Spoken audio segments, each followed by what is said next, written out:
ashabihi. Jadi kata Nabi SAW, Iqra'ul Qur'ana, bacalah Al-Quran. Kenapa harus dibaca Al-Quran itu? Fa'innahu ya'ti yawmal qiyamah.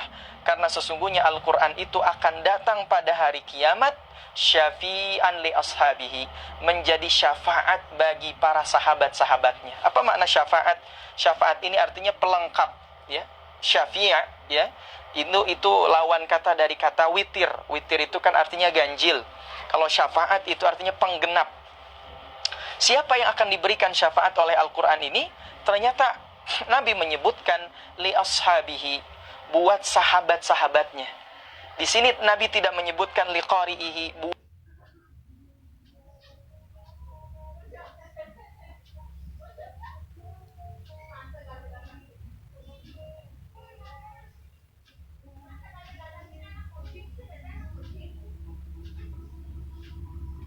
buat para pembacanya, enggak. Nabi tidak menyebutkan li hafidhihi, buat para penghafalnya, ya. Kalau kita punya sahabat di rumah, ya, pasti yang atau dimanapun, di pengajian, ya, di kantor, pasti kalau kita curhat yang pertama sama siapa? Sama sahabat kita. Kalau kita ada masalah, yang kita percaya siapa? Ya sahabat kita. Dengan yang kita anggap sebagai sahabat, ya, karena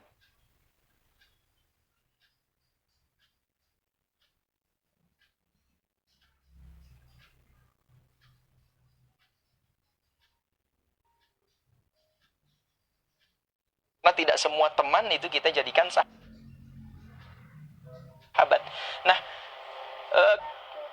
Al-Quran akan sebagai syafaat buat sahabat-sahabatnya, sahabat-sahabat Al-Quran.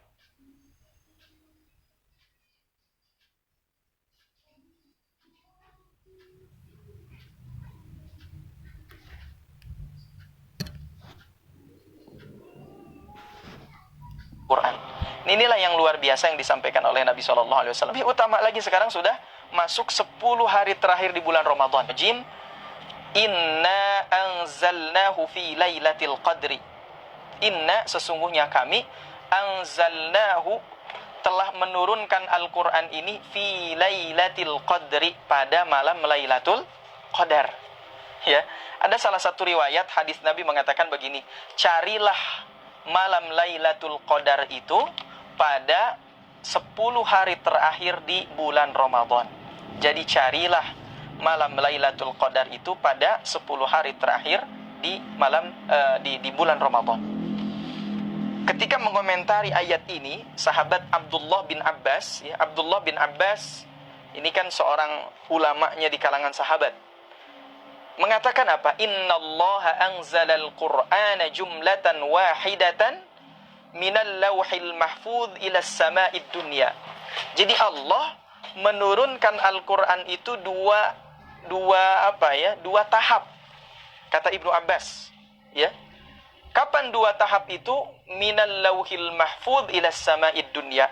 Yang pertama, Allah turunkan Al-Quran itu dari lauhil mahfuz, ya, dari lauhil mahfuz kepada langit dunia, jumlatan wahidatan, satu paket.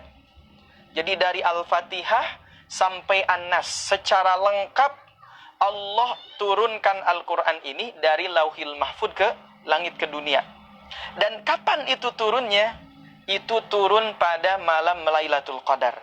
Itu bisa dilihat perkataan itu, ya, perkataan nukilan dari Ibnu Abbas itu di tafsir Ibnu Katsir.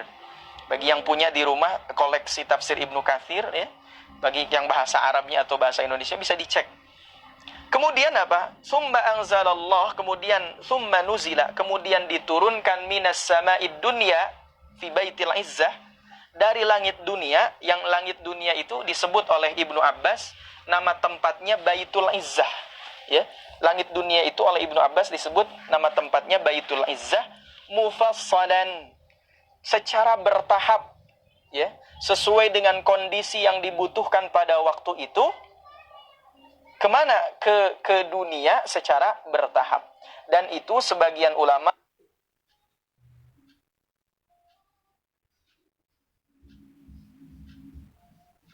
dan seterusnya, ya. Tapi yang jelas, yang disepakati, Quran turun secara menyeluruh, ya, jumlatan wahidatan, satu paket dari Lauhil Mahfud ke samai dunia. Makanya banyak yang nanya ke saya, katanya Quran itu turun tanggal 17 Ramadan. Tapi kok kata surah Al-Qadar turunnya pada malam Lailatul Qadar? Itu apa maksudnya? Jadi Quran itu turun 2 tahap. Satu dari Lauhil Mahfud ke samai dunia, itu turun pada malam Lailatul Qadar. Samai dunia, ya, di situ disebut nama tempat, namanya Baitul Izzah. Baru turun dari Baitul Izzah ke langit dunia secara bertahap, ya, ke langit dunia secara bertahap. Nah, jadi para bunda sekalian yang dimuliakan Allah Subhanahu wa taala, 2 kali, ya. Itu ketika turun ke dunia itu sesuai dengan kebutuhan manusia. Ketika Rasulullah bertahanus misalkan di Gua Hira, maka yang turun Iqra bismi rabbikal ladzi khalaq, khalaqal insana min 'alaq, dan seterusnya. Jadi turun secara bertahap itu mulai tanggal 17 Ramadan. Walaupun tadi saya sampaikan ada perbedaan pendapat para ulama. Apakah tanggal 17 atau tanggal 21 atau tanggal yang lainnya. Nah, kemudian para bunda sekalian yang dimuliakan Allah,